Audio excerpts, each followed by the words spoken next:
అందరికీ నమస్కారం. అమ్మ మాట అమ్మాయి బాట ఛానల్కి స్వాగతం. కథ చెప్పుకుందామా? ఎదురింటి మంగమ్మ. చంపక దేశపు సరిహద్దులలో ఉన్న శంభవరం అన్న గ్రామంలో రామన్న అనే ఆసామి ఉండేవాడు. అతనికి సుబ్బన్న అనే తమ్ముడు, గౌరీ అనే చెల్లెలు ఉండేవారు. రామన్న భార్య లక్ష్మి సుబ్బన్నను, గౌరిని ఎంతో అభిమానంగా చూసేది. ఆ కుటుంబం ఆ గ్రామానికే ఆదర్శప్రాయంగా ఉండేది. చంపక దేశానికి పొరుగున ఉన్న దేశంతో యుద్ధం వచ్చింది. శత్రు సైనికులు సరిహద్దుల్లో ఉన్న శంభవరం మీద వచ్చి పడబోతున్నట్లు పుకారు పుట్టింది. గ్రామస్తులు భయపడి ఊరు వదిలి పారిపోయారు. అందరితో పాటు రామన్న కుటుంబం కూడా మరొక గ్రామానికి వలస వెళ్ళింది. శంభవరం గ్రామాన్ని దరిమిలా శత్రువులు ఆక్రమించారు.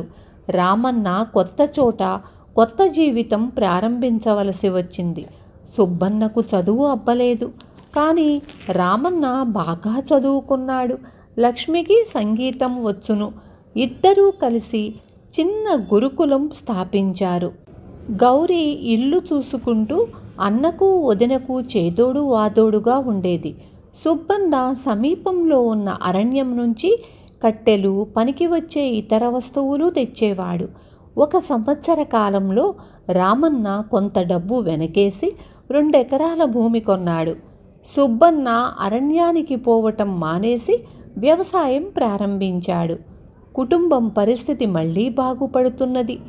రామన్న సొంత ఇల్లు కొనుక్కోవాలని ఆలోచన చేశాడు.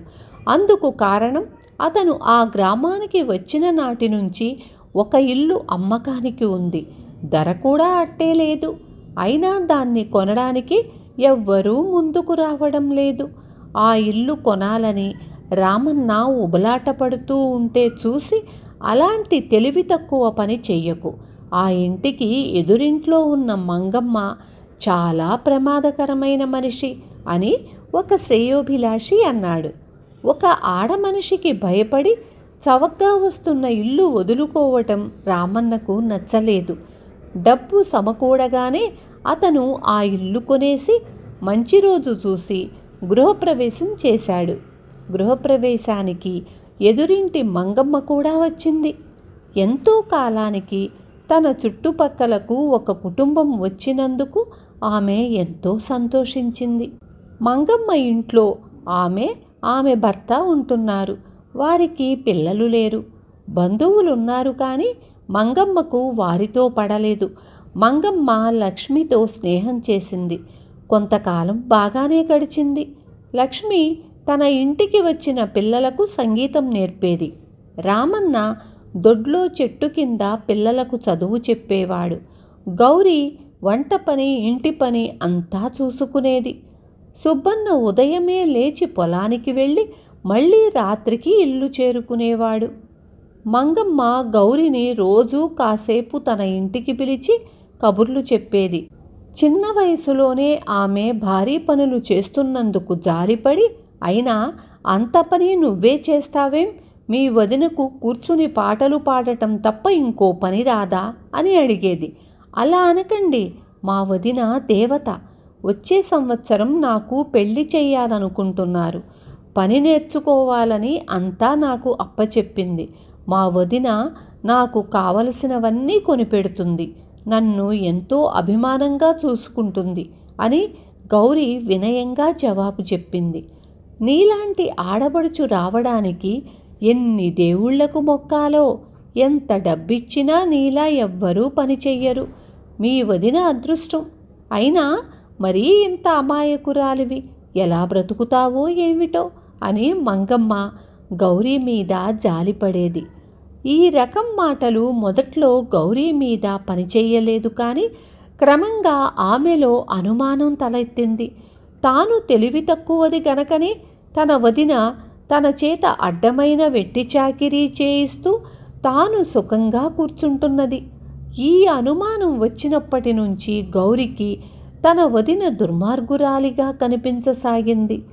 మంగమ్మ సుబ్బన్న మీద కూడా ఇలాగే జాలి చూపింది. నిన్ను ఎవ్వరూ రామన్నకు తమ్ముడివి అనుకోరు. అతని పాలేరు మనిషివనుకుంటారు అన్నది మంగమ్మ అతనితో.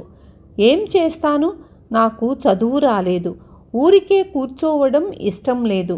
అన్నయ్య నన్ను బాగా చూసుకుంటాడు, ఎవరు ఏమనుకుంటే నాకేం అన్నాడు సుబ్బన్న. ఊరందరికీ చదువు చెప్పే మీ అన్న నీకు చదువు చెప్పలేకపోయాడా? అయినా నీకు చదువు వస్తే తనకు ఊడిగం చేసేవాళ్ళు ఎవరుంటారు?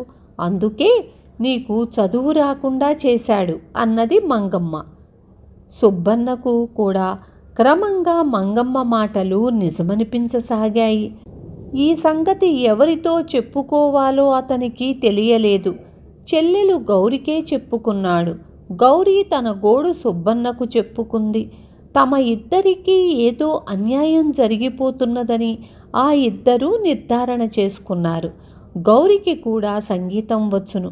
ఆమె ఒక రోజున లక్ష్మితో, వదినా, ఇంటి పని చెయ్యటం నాకు చాలా విసుగ్గా ఉంటుంది, కొంతకాలం నువ్వు ఆ పని చూడు, నేను పాఠాలు చెబుతాను అంది. అందుకు లక్ష్మి వెంటనే ఒప్పుకుంది. సుబ్బన్న కూడా తన అన్నతో, నా ఒంట్లో బాగుండటం లేదు, కొంతకాలం పాటు ఇంట్లో ఉండి చదువుకుంటాను, పొలం పనికి మనం ఒక పాలేరును పెట్టుకుందాం అన్నాడు. అందుకు రామన్న సంతోషంగా అంగీకరించాడు. లక్ష్మి ఇంటి పనులు సునాయాసంగా చేసుకుపోతున్నది. కానీ పాఠాలు చెప్పడం గౌరీ వల్ల కావడం లేదు. తాను చెప్పేది త్వరగా నేర్చుకోవడం లేదని ఆమె పిల్లల మీద మాటిమాటికి కసురుకునేది. ఈ బాధ భరించలేక సంగీతం నేర్చుకునే పిల్లలు చాలామంది మానుకున్నారు. ఆదాయం తగ్గిపోయింది. ఏడాది పాటు ఇంట్లో కూర్చున్నా కూడా సుబ్బన్నకు చదువు వంటబట్టలేదు. వ్యవసాయం చెయ్యడంలో పాలేరు శ్రద్ధ చూపలేదు. ఆ రాబడి కూడా తగ్గిపోయింది. అందులో కొంత వాడి జీతం కింద పోతోంది. ఇలా జరగడం వల్ల లక్ష్మి గౌరికి ఆ ఏడు చేయిందామనుకున్న కాసుల పేరు చేయించలేకపోయింది. రామన్న తాను కొందామనుకున్న ఎకరం పొలం కొనలేకపోయాడు. లక్ష్మి గౌరీని దగ్గరకు తీసుకుని, నువ్వు సంగీత పాఠాలు చెప్పవద్దు, నీకు ఇంటి పని భారంగా ఉంటే ఇంటి పనితో పాటు సంగీత పాఠాలు కూడా చెప్పుకుంటాను అంది. రామన్న తన తమ్ముణ్ణి దగ్గరకు తీసుకుని, నీకు ఒంట్లో ఆరోగ్యం చిక్కే వరకు నేను పొలం పనులు స్వయంగా చూసుకుంటూ పాఠాలు చెప్పుకుంటాను అన్నాడు. ఈ ఏర్పాట్లు గురించి గౌరీ కానీ సుబ్బన్న కానీ ఏమీ అనలేదు. అది మొదలు లక్ష్మికి రామన్నకు శ్రమ చాలా ఎక్కువ అయ్యింది. మంగమ్మతో మాట్లాడడానికి గౌరీకి సుబ్బన్నకు తీరిక కూడా ఎక్కువయ్యింది. మంగమ్మ వాళ్ళిద్దరినీ అభినందించేది. మంగమ్మ మూలానే గౌరీలోనూ సుబ్బన్నలోనూ మార్పు వచ్చిందని లక్ష్మికి రామన్నకు తెలుసు. తమ మంచితనంతో వాళ్ళిద్దరినీ మార్చాలని చూశారు. కానీ ఆ ప్రయత్నం ఏమాత్రమూ ఫలించలేదు. అందుచేత రామన్న ఒక ఉపాయం ఆలోచించాడు. ఒక రోజున రామన్న, లక్ష్మి ఏదో రహస్యం మాట్లాడుకుంటున్నట్లు నటించారు. గౌరీ, సుబ్బన్న వారి సంభాషణ పొంచి విన్నారు. వాళ్లకు వినిపించేలాగే భార్యాభర్తలు ఇలా మాట్లాడుకున్నారు. గౌరికి పని చేయడం ఇష్టమేనట, కానీ నాకు సాయం చేయడమే ఇష్టం లేదట. మా ఇద్దరికీ ఒకరంటే ఒకరికి ప్రాణమని తెలియక గౌరీ మీద నాకు నేరాలు చెబుతున్నది మంగమ్మ. నేను నమ్ముతాననుకున్నదేమో అన్నది లక్ష్మి. సుబ్బన్న గురించి ఆవిడ నాకు అలాగే చెప్పింది, నేను నమ్మలేదు అన్నాడు రామన్న. గౌరికి నా మాట కన్నా తన మాట మీదే గురి ఎక్కువట. మంగమ్మ చెబితే గౌరీ నన్ను చీపురు కట్టతో కొట్టమన్నా కొడుతుందట. మంగమ్మ ఇలా అన్నట్టు గౌరికి తెలిస్తే మంగమ్మనే చీపురు కట్టతో కొట్టడానికి పోతుంది అన్నది లక్ష్మి. తాను చెబితే నా తమ్ముడు నన్ను జుట్టు పట్టుకుని వీధిలోకి ఈడుస్తాడన్నది మంగమ్మ. ఈ మాట ఏనాడైనా వాడి చెవిన పడిందో వాడు తననే జుట్టు పట్టుకుని వీధిలోకి ఈడ్చుకు వస్తాడు అన్నాడు రామన్న. ఇలా భార్యాభర్తలు చాలాసేపు మాట్లాడుకున్నారు. కొంతసేపు అయ్యాక వాళ్ళు యువతలికి వచ్చి చూస్తే గౌరీ, సుబ్బన్న లేరు. వీధిలో ఏదో కలకలమయ్యింది. భార్యాభర్తలు వీధిలోకి చూసి ఆశ్చర్యపోయారు. అప్పటికే చాలామంది పోగై ఆ దృశ్యాన్ని చూసి వినోదిస్తున్నారు. సుబ్బన్న మంగమ్మను జుట్టు పట్టుకుని వీధిలోకి ఈడ్చుకొచ్చాడు. గౌరీ ఆమె వీపు మీద చీపురు తిరగేస్తోంది. రామన్న చటుక్కున వెళ్ళి గౌరిని సుబ్బన్నను చెరొక చేత్తోనూ ఇంట్లోకి లాక్కు వచ్చాడు. మర్నాడే మంగమ్మ ఆమె భర్త తమ ఇల్లు అమ్ముకొని ఖాళీ చేసి వెళ్ళిపోయారు. ఎందుకంటే కలిసిమెలిసి ఆప్యాయంగా ఉండే కుటుంబానికి ఎదురుగా మంగమ్మలు ఉండలేరు కదా. విన్నారు కదా. మీ ఇళ్ళ ఎదురుగుండా కూడా ఎవరైనా మంగమ్మలు ఉన్నారా? చూడండి. రేపు మళ్ళీ ఇంకొక మంచి కథతో మీ ముందుకు వస్తాను.